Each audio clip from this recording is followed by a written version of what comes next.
አንድ ጊዜ ሞታ ሁለት ጊዜ ተቀበረችው ሴት። ይሄን አናቱ ላይ ዶሮ የሚያሽከረክረውን ሰውዬ ተመልከቱት። ምንድነው ካላችሁኝ ስለ አንድ ባህል ላስተዋውቃችሁ። በዚች ሴት ምክንያት ዱባይ ውስጥ ወጣቶቹ ስራ አቁመዋል እየተባለ ነው። እነዚህን አነጋጋሪ መረጃዎች በዚህ ቪዲዮ ታገኛላችሁ። አብራችሁን ቆዩ።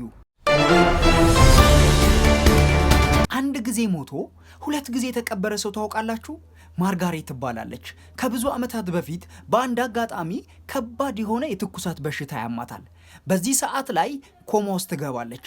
ቤተሰቦቿም ኮማ ውስጥ ስትገባ የሞተች ይመስላቸዋል። በሽታውም ወደ ሌላ ሰው እንዳይተላለፍ በሚል ከነሙሉ ጌጣጌጧ ምንም ሳይነኳት ወደ መቃብር ወስደው ይቀብሯታል። የሆኑ ሌቦች ግን በዛ ሰዓት ተመልክተው ነበረ ከነ ጌጣጌጦቿ መቀበሯን። በዛ ሰዓት ላይ ሌቦቹ በምሽት ይሄዳሉ። ከዛ በኋላ ላይ መቃብሩን ይቆፍሩና ጌጣጌጦቿን ይወስዳሉ። ውድ የሆነው የጣት ቀለበቷ ግን ከጣቷ ላይ ለማውጣት ሲሞክሩ አልወጣ ይላቸዋል። በዚህ ሰዓት ላይ ምን ያደርጋሉ? በያዙት መጋዝ ጣቷን ለመቁረጥ መከርከር ይጀምራሉ። በዚህ ሰዓት ላይ በድንገት ማርጋሬት ከኮማ ውስጥ ትነቃለች። ትጮኻለች። ስትጮህ ሌቦቹ ግራ ገብቷቸው ደንግጠው ብትን ብሎ ይጠፋሉ። ማርጋሬትም ተነስታ እያለቀሰች በቀጥታ ወደ ቤቷ ትሄዳለች። በሯ ጋር ስትደርስ ማንኳኳት ትጀምራለች።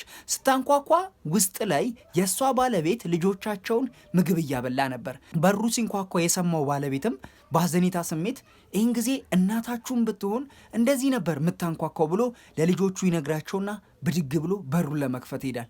በሩን ሲከፍተው ማመን አልቻለም። ማርጋሬት በር ላይ ቆማለች። ልቡ ቀጥ ትላለች በድንጋጤ።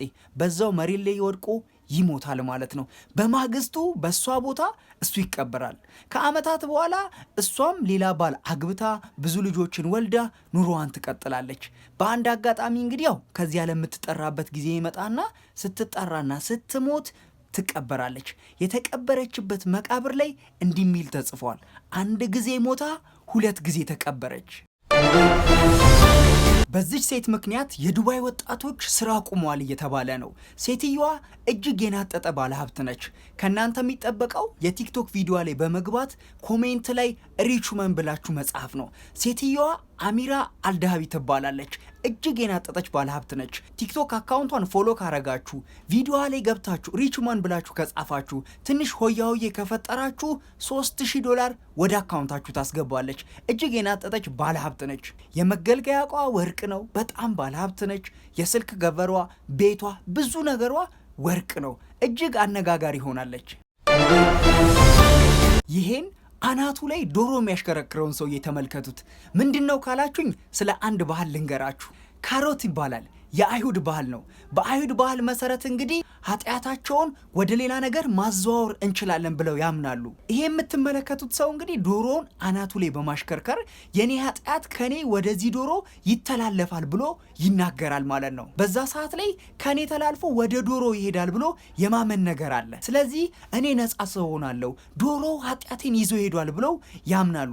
ያንንም ዶሮ ለድሃ በመስጠት ድሃዎች እንዲበሉት ይደረጋል።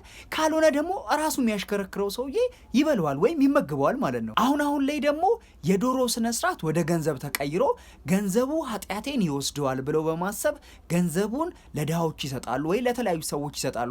ይሄን ሲያደርጉ እንግዲህ የኔን ኃጢአት ገንዘቡ ይዞልኝ ይሄዳል ብሎ ያስባሉ ማለት ነው። እጅግ አነጋጋሪ የሆነ የአይሁዶች ባህል ነው፣ ካፓሮት የሚባለው ባህል ማለት ነው። እናንተስ ይሄንን ባህል እንዴት ትመለከቱታላችሁ? ጠቅላይ ሚኒስተራችን ያለምንም አጃቢ ኮራ ብለው ሳይክላቸውን እየነዱ ቢሄዱ ምን የሚፈጠር ይመስላችኋል? ስለ አንድ ነገር ላጫውታችሁ ነው። ኒውዚላንድ ሄግ ውስጥ በጠዋት ተነስተው ሳይክላቸውን እየጋለቡ ቦምቦሊኖቸውን እየገመጡ የሚሄዱ አንድ ሰው አሉ። በጣም ብዙ ሲያያቸው ለሰላምታ እጁን ያውለበልብላቸዋል። ከዛ በተጨማሪ አንዳንድ ሰው ደግሞ በያዘው ካሜራ ወይም በያዘው ስልክ ፎቶ በማንሳት ምስላቸውን ለራሱ ለማስቀረት ይሞክራል። እሳቸውም እንግዲህ በፍቅር ሰላምታቸውን እየሰጡ እጃቸውን እያውለበለቡ ሳይክላቸውን እየጋለቡ ወደ ቤተ መንግስታቸው ይሄዳሉ። ልክ ቢሮአቸው ጋር ሲደርሱ እንግዲህ ሳይክላቸውን አቁመው ወደ ቢሮአቸው ይገባሉ።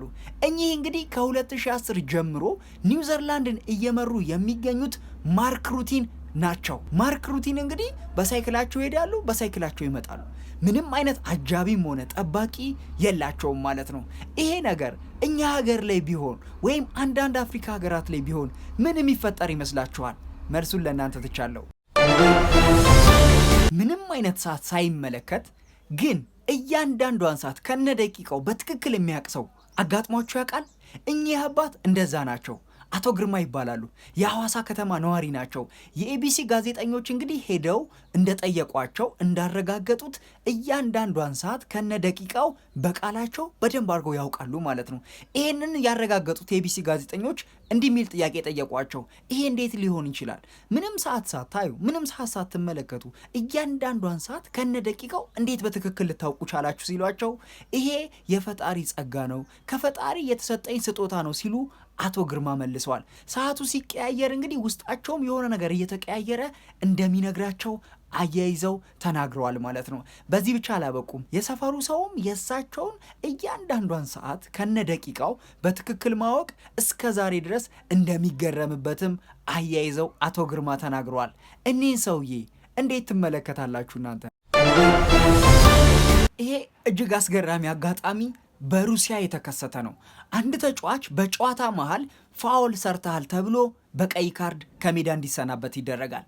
ያ ተጫዋችም ከሜዳ ሲሰናበት ማሊያውን ለአንድ ደጋፊ ይሰጥና ይወጣል። ግን የጨዋታው ምልከታ በቫር ሲታይ ልጁ ቀይ የሚገባው አልነበረም። ስለዚህ ዳኛው ምን ያደርጋሉ? ልጁ እንዲመለስና ገብቶ እንዲጫወት ትዕዛዝ ያስተላልፋሉ። ልጁም ይጠራል እና ሲመጣ ሄድና ደጋፊውን አሁን የሰጠውን ማሊያ አምጣ ብሎ ተቀብሎት ማሊያውን አርጎ ይገባል ማለት ነው።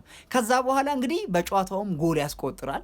በጨዋታው መጨረሻ ግን መጀመሪያ ማሊያውን ሰጥቶት ለተቀበለው ደጋፊ በመጨረሻ ላይ የሚሄድና ማሊያውን ይሰጧል ማለት ነው። እጅግ አስገራሚ አነጋጋሪ ሆኖ በጣም ብዙ ሶሻል ሚዲያ ላይ እየተንቀሳቀሰ ነበረ። የዛሬ አነጋጋሪ ዜናዎቻችን እንግዲህ እነዚህን ይመስላሉ።